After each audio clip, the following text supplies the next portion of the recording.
I'm Charlie, this is Stevie, we are Chilling Popcorn. Welcome to another Halloween Bad Movie Monday.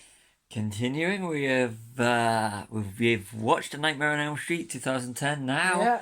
We're on Freddy Vs Jason, released in 2003, directed by Ronnie Yu, starring Robert Englund as Freddy Krueger, Ken Kissinger as Jason Voorhees, Monica Keena, Jason Ritter, Kelly Rowlands, and Christopher Rodriguez Marquette. And it was done on a budget of $30 million, and it grossed worldwide $116 million, making it the most profitable of the Freddy Krueger movies. So I saw this at the cinema. I didn't. And, didn't like it then, don't like it now. How old were you when it came out? This was 2003. Old enough to know that I shouldn't be sitting through this movie. I'm not going to give my age away on these videos yet. Fair enough. I was just wondering if I was even legal to see it. 2003. Yeah, I was. Yeah, you'd have been. No. So I started working at cinema, so depending on when it came out. No, you wouldn't have been. No. No. So, it was an 18 certificate, so no. Yeah. In the UK. Okay, so let's get straight into it then. So you've got scenes from the Nightmare films showing the audience whose film it is. Yeah, basically they don't use any of the Jason movies because Paramount still own those part of it, so you can't show any of the... But it does set up that Freddy is the star, and basically makes you realise that Freddy is the star. Freddy's in control. Yeah, Freddy versus Jason, and it's the emphasis on Freddy. I mean, the New Line acquired the rights in the I'm gonna say early 90s, so that they could literally make this movie and team them up and start a whole new franchise that went and stalled there. Yes, it did, didn't it? This came out around the same time. There was lots of Versus films coming out around this time, wasn't there? I can barely remember that period in time. That's true. Sure there were. 2003, in between Attack of the Clones and Revenge of the Sith. Between... I think now. So, but back onto the track. Anyway, back onto it's the Final Destination movies. Isn't that still going at that point? Yeah, I think so, yeah. So, it's horror within its really bad, I think, anyway. Yeah. If you disagree, which you probably will, just comment below. Yeah. So, but you got the clips from better Nightmare on Elm Street movies. Yes. That makes you really want to be watching one of the original 7 Nightmare on Elm Street films. Yeah. Okay, you got the 6 ones, then you got the Wes Craven's New Nightmare. All superior to this. Yes. Okay, Freddy needs Jason, so people remember Freddy's name. Basically, Freddy is using Jason as a tool, and it's sort of like bringing back... and then to bring back memories of him. Although the whole idea of, if I'm right, the whole idea of Freddy being used as a, he's lost all his power because people don't remember him. There was I've watched videos on about a version of a Nightmare idea where kids go into the dreams just so they can torment Freddy, and he kills one in an accident, and that's how Freddy starts to come back. Kind of a play on an alternative unmade Nightmare on Elm Street movie. Yes, yeah. But this is one of the most anticipated team ups in modern day horror, and they just completely messed it up. Yeah. Which we will go into as these progress. Yeah, we will. Yeah. So Jason goes to Elm Street. Yeah. Because Freddy posing as Jason's mum. Yeah. Mrs. Voorhees. Mother Voorhees. That's the one. She, however you want to say that one, convinces Jason to go to Elm Street to kill. It's kind of cool having like Freddy going into the nightmares and dreams of Jason and helping using to resurrect him. Because if you go to Nightmare on Elm Street for a superior movie, Kincaid's dog is called Jason, and Jason is the dog that pees on Freddy's grave and resurrects Freddy. So basically, it's Freddy resurrecting Jason rather than Jason resurrecting Freddy. Nightmare on Elm Street 4, a film that I will not put in a bad movie Monday because I really enjoy that film. Yes. They've done at Nancy's house again. And the address is 1428 Elm Street. Yeah, which is so that you do know 1428 Elm Street. Just so you know, it's Nancy's house. Yeah. The last time that I remember seeing it was in 4, which was completely all run down. You see, Yes. before Kristen's Yes. death. So yeah. which goes to it. I'm going to touch on it now. Okay. This is one of the biggest problems that they have with these movies, with this movie, not these movies, because there are some genuinely great Friday the 13th movies and Nightmare on Elm Street movies, and the biggest problem is that they could have used returning characters from the original Nightmare on Elm Street and Jason. Just off the top of my head, you've got Tommy Jarvis and Alice, and of course you've got Alice's son from Nightmare 5. They could have had him grown up. They could have had bringing it back. It's like with Halloween, the Danny McBride, David Gordon Green Halloween trilogy. Yeah. They brought back Laurie and Laurie's family, so you've got someone you actually care about. With this Freddy versus Jason, you're introducing characters with no personality. They're almost dying almost instantly, so you're not actually getting any kind of relationship with them. So there's no real tension because the even though they shouldn't be, the heroes of this piece, the ones that we're rooting for, are Freddy and Jason. Yeah. Horror works when you're rooting for the would be soon to be victims, and you have the final girl or guy, and this just doesn't work. Or girl and guy. Yeah, which they did it, but in this it just doesn't work because there's no one you're rooting for, and you should be rooting for the ones, and the big bads should be there. Yeah. Works perfectly with Michael Myers in it works so well. The last Halloween trilogy, and that's when, in my opinion, horror, this style, the slasher movie, really got back on track, is with those Halloween movies, and anything after with Freddy after 94 to, well, anything after not 94, 95, 94 with Wes Craven's New Nightmare, those ones haven't worked, but the 2009 Friday the 13th remake, reboot, whatever you want to call it, that works perfectly, and I actually really enjoyed that. So that's one thing that actually works, and I don't think I would put that Friday the 13th ever in a bad movie. Monday, genuinely great movie. Yeah, it's a good movie, and touching on to go with that is there's no continuity from the other films except for the title / opening, and the same with Friday films, which is basically what we've just said. Yeah, although the only thing, they do mention Hypnosil, which is the drug that's they're using in Nightmare 3. Was it 17 years? How many years? Over 15 years to get it approved. They still is unapproved drug, and they're still in Western Hills. Yes. Which is the psychiatric unit that Freddy was born, but they don't even touch on that aspect of it. But there's so much lost potential. It's like they just tore those names out. They just briefly watched Nightmare 3 and say that name, boom. Yeah.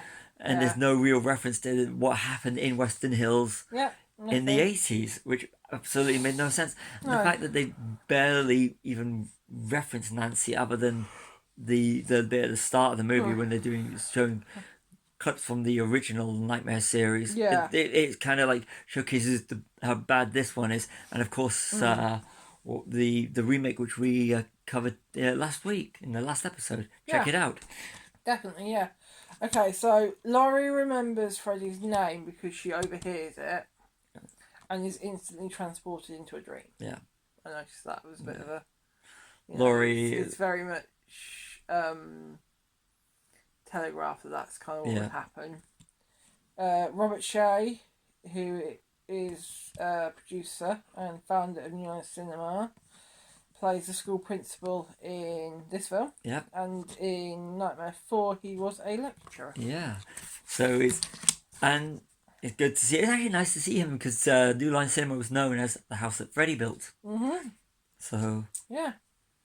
So Freddy was always going to be the star. Oh yeah, definitely.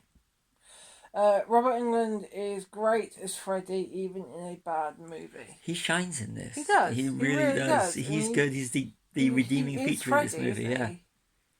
They tried to recast him. It didn't work. Yeah. No, he's. But it's But in Jackie Earl Haley's defense, that was a bad script he was given. Yeah. He might have worked, but that was a bad script and a bad Yeah, movie. that's true.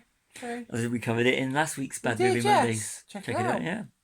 There's no tension or suspense. It's not scary, and you don't really care about the characters. Yeah, and that's the biggest problem with of this movie. Yeah. You don't care. No, You don't. And even some of the, I mean, Freddy has some inventive kills, especially with the caterpillar, the play on Alice in Wonderland. Yeah. Other than that, it's just bog standard. I mean, But even in the idea- Friday the 13th remake, Jason goes out with his machete and things. It still works. This just doesn't work. And the most unforgivable thing in this movie is Jason, recasting Jason. Yeah. Should have been Kane Hodder when it was when they did the Jason Goes to Hell the final Friday, and the glove gets pulled down. The showdown should have been Robert Englund and Kane Hodder. That's what the fans wanted. They wanted those two, and recasting him with Ken Hertzinger. I'm sorry, I forgot his name. Yeah, Ken Kersinger. So it's makes. Yeah, Ken Kersinger makes absolutely no sense, even though they wanted a bigger guy so they showed the height difference between Freddy and Jason. It doesn't work. That can be done with full perspective or, stilts or something, the bigger guy. There are ways of making people look bigger. Yeah. The fans wanted Robert Englund and Kane Hodder. Yeah. And we didn't get it. That's not Jason. Even the slash on the hockey mask. It's not there. Yeah. And Freddy's teeth, he goes from his these demon teeth to regular crusty teeth that he'd had in the other movies. But I think that's it just made no sense. But then is that not to show that he's not actually fully capable of killing, and then when he has his proper teeth, he is? It made no sense because the sharper teeth was when he wasn't able to do it. Very true. There's the cop. A policeman who is from out of town, who moves to the area, and he helps them, and he tells them about Jason, doesn't he? He finds out who Jason is. Exposition scene. Yes, and then he dies quite soon after, doesn't he? Here it is. I'm here to play this part, and that's it off. He was actually a likeable character. He was, wasn't he? I liked the one likeable character you could actually root for, the good character, and they just kill him off. Yeah. What else we got? We've mentioned a lot of this. Yeah. Okay, so we're an hour in, so we've got about half an hour to go with the film, and finally get the start of the big fight. Freddy versus Jason in the dream. In the dream. Dream. Yes, it's the dream part of the fight. But it's not scary. It's not anything but just the mindless little bit of fun, and some of the CG and the sped up stuff just didn't work. Yeah. I mean, you're hoping for this big, grand, brilliant showdown, and that's what you get. Yep. So. Sorry. This is how boring this movie is. It's a boring movie. It's late and I'm tired. That's why. Excuses. Yeah, whatever. Neither can die, really. So it's going to be an eternal battle. It's going to be, going on forever. Yeah. And in traditional... They've done it before in nightmare style. You've got to bring Freddy into the real world. Yeah, Jason's in the real world. But you don't do it until there's 19 minutes left to go in the film. So we get that. We get a big 19 minutes of Freddy versus Jason, and where things can hurt them. But they pull them out of the dreams like in the first Nightmare on Elm Street. Yeah. And I know this was before the remake. Yeah. And Freddy hits the real world in Freddy's Revenge, the second one. Yeah. So, but to see it again, it's just like a retread, and a bad retread when you've seen it done better. But it was good to, and when you see Freddy at the end use a machete, and then Jason shoves Freddy's arm through. Yeah. And then you go, okay, and it's sort of like, but it's and having Jason afraid of water when he's pretty much most of the time in water. Yeah, but is that not why he's afraid of it? Yeah, but he's not. Yeah. Never worried about that in the other ones. No, true. And there's no sense in when they only did it. He's being tortured by Freddy, and he's surrounded by the falling water, and he reverts back to his younger self, and he's got a hockey mask on. They reverted back to the younger self because they did it in like Friday 8. The water was only because Freddy's versus afraid of fire, so they've got to make Jason afraid of water, the opposite. That's Yeah. the reason they did it. But what I'm saying is, there's no point. Why is he wearing a hockey mask? Because they did the same sort of thing in But 8. he didn't pick up the hockey mask until the third film. But when he reverts back to a child in 8, they do the same thing. Weird. At the end, I after don't he's been in understand toxic it, but- waste. Yeah. Doesn't have to make sense. This is That's true. That's true. I think that's all I've got actually. so. So yeah. This is the one we did. This goes to show you. I'm not gonna say it's a bad movie. No. It's just not a good horror movie, and it's Yeah. definitely a letdown. It's better than the remake of A Nightmare on Elm Street, and not as good as the remake, the 2009 remake of Friday the 13th. No. And for me, it ranks second worst of the Nightmare films, and that's not a Jason. I don't see him as Jason. I don't really have a ranking system for the Nightmare films. So, you know. You got the first ones in the first 7, and then you got the 2 that came after. Friday the 13th is variable, but the remake, I really like the remake, and I really would like to have seen a sequel to it, even though it is a different Jason. But it just Freddy versus Jason should have been Kane Hodder, and that for me was a letdown because it would have been, like I said before in this video, but. It didn't look like Jason. He was the I mean, you don't see his face in this one. No, really, you don't. because they've always had the big You see his reveal. eyes, but they don't. It doesn't even look like Jason's eyes, does it? And you always have the big reveal at the end of a Friday the 13th movie. You always see at one point Jason without his mask. Yeah. So you can see how they've decided to make his face look like in this movie. Yeah. All didn't have it in this one, and it just no. So good movie, bad movie, or enjoyable but bad, guilty pleasure. I don't know. It's hard for me. What about you? Just a bad. It's not bad, but it's not one of these like, oh, I want to watch. It's not terrible, but if it was on TV, you'd watch it. I'd just watch it for Robert Englund. Yeah. That's the only reason. Yeah. As a Nightmare on Elm Street movie, it's a bad movie. As a Friday the 13th movie, I don't even really consider it to be a Friday the 13th movie. Jason is terrible. It doesn't feel like any continuity. Right. And I completely just say this is a complete separate entity to any of the other ones. Okay. Whereas, at least, when they made Jason more of a survivalist in the reboot, that actually, remake, whatever you want to call it, actually worked. That did work. But this one just, it had missed opportunity for greatness. All, like I said before in this video, all they needed to do was have some returning characters to add a little element of a threat. Because you don't want to see returning characters like Laurie Strode in Halloween. Yeah. Jamie Lee Curtis in the Halloween trilogy, the recent Halloween trilogy, works perfectly. Yeah. Having her family it really works perfectly because you've got an element of threat. They crafted it perfectly. This one, there's absolutely no threat because you don't really care. So I'm going to just call it a bad movie. Okay. Yeah. With some enjoyable elements. Yeah. So yeah, I've been Charlie. This has been Stevie. We are chilling with popcorn, and like and subscribe.